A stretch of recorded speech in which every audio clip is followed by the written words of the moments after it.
Uvalde, Texas, Buffalo, New York, Highland Park, Illinois, communities all shattered by mass shootings this year. It begs the question, as WDRB's Conroy DeLuce reports, is Louisville's police force ready to respond if the worst happens here? Conroy? Gun violence is already no stranger to Louisville. So far this year, LMPD has opened up at least 89 homicide investigations. This coming off the heels of a record number of murders set in 2021, breaking the record set in 2020. Now let's take a look at the numbers for this year by month. 18, the highest total set back in March, and for the month of June, 16. The department is used to gunshot responses, but the question today, what if a mass shooting happens here? Gunshots, followed by screams. Police lights flooding parking lots of grocery stores, shopping malls, and in Texas, kids coming out, an elementary school under fire as hundreds of officers stood by in a hallway.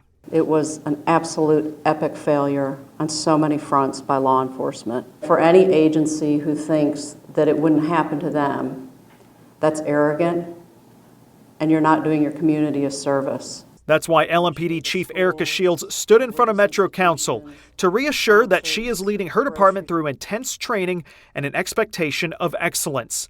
Among other responsibilities, the Homeland Security Unit investigates threats of potential mass violence, working with agencies and companies across the city. What we try to do is see if there's any triggers or anything that's going on in their life that would maybe make them act out in that way. If a threat becomes reality, there is a policy in place. The officers on scene are to initiate and manage an immediate tactical response and neutralize an imminent threat of death or bodily harm. Lieutenant Jeff Lauder is with the SWAT team. He explained the hours of training that officers receive in the academy, ranging from weapons training, active aggressor responses, to tactical medicine. Each officer has a service-issued ballistic vest and a handgun. But until the New Year's budget kicks in, they still have to supply their own rifle, which he says is needed in the event of a mass shooting. The majority of the time, it seems like they're bringing a rifle to the event. They would be woefully outmatched with their service pistol. LMPD's chief says that they're looking to update certain policies, such as the recommendation that 4 officers respond to a scene as a team. That shouldn't even still be in our policy, and it is. People have to know you have a gun and a badge and a vest for a reason. Get in there.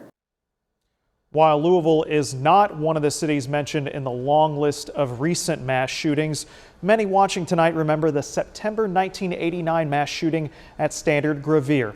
33 years later, a viewer shared with us in an email, that pain remains. With videographer Jonathan McEmber, Conroy DeLuce, WDRB News.